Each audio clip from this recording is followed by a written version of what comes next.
Murder, raping, wounding thousands of defenseless people, kidnapping hundreds of defenseless people, even a baby, beheading, burning people alive, shooting them point-blank range, all of which Hamas and others from Gaza committed on October 7th, finds its many defenders.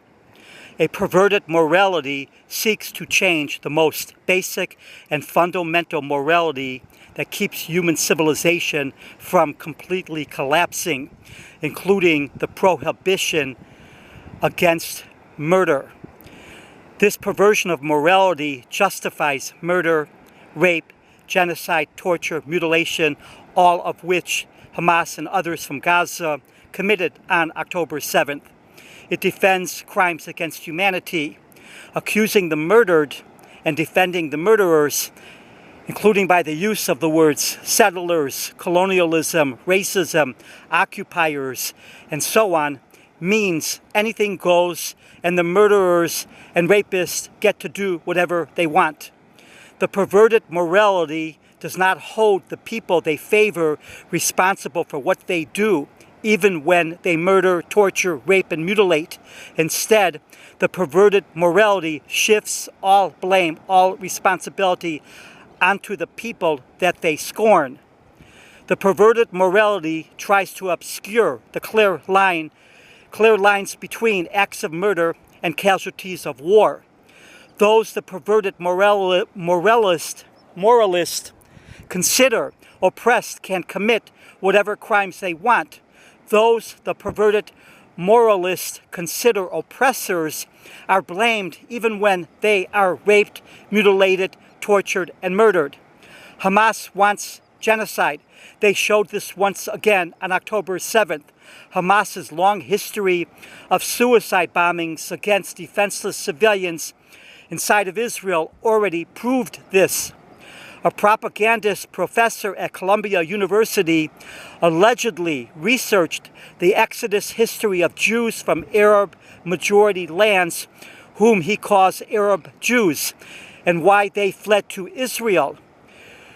Where there were once millions of Jews living in Arab-majority and Muslim-majority lands, there are now virtually none. Perverted morality dictates that history must be twisted so that the despised are always blamed and the so-called oppressed, no matter what crimes they commit, are always held blameless. The professor, a defender of the October 7th massacre, ventures into the subject of why Jews fled from Arab-majority lands after Israel became a UN-recognized nation in 1948.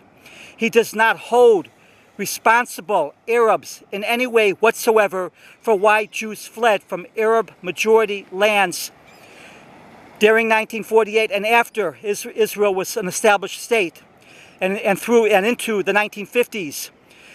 These were places where many of these Jews, and 1950s and even after, these were places where many of these Jews and their ancestors had lived for many centuries, even for thousands of years in some places. Why Jews fled from Arab-majority lands, he blames on the Jew. He distorts history and casts blame on the flight of Jews, the exit of Jews from Arab-majority lands onto the Jews that fled from European lands. The Jew is consistently the target to blame in the world of perverted morality. Blame the Jew even when they are raped, murdered, and massacred. There are plenty of Jews still alive today that know firsthand why Jews fled, why they were expelled, their persecution, their exodus from lands all over the Middle East, North Africa, and Asia, including from Yemen, Syria, British-controlled Palestine, Egypt, Libya, Algeria, Lebanon, Iran, Iraq, and more. There are also millions of the children and grandchildren of the Jews that fled from Arab and Muslim majority lands that know the true history of why their parents or grandparents fled. Did the professor interview any of them? Did he interview even just one Jew that fled from Arab majority lands and that bears witness as to why? Did he interview even just one of the millions of children or grandchildren of the Jews that were refugees from Arab-majority lands and that learned firsthand from their parents or grandparents as to why they fled?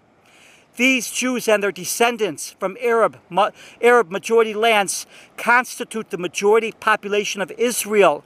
They know why they were expelled or had to escape, why they fled, their history of persecution, massacres, pogroms. They know why they are in Israel. They know full well the dangers for them in places like Yemen, Libya, Algeria, Iraq, Palestine-controlled areas, Egypt, Lebanon, Syria, and more. They know why they must defend Israel. There is a difference between scholarship and propaganda.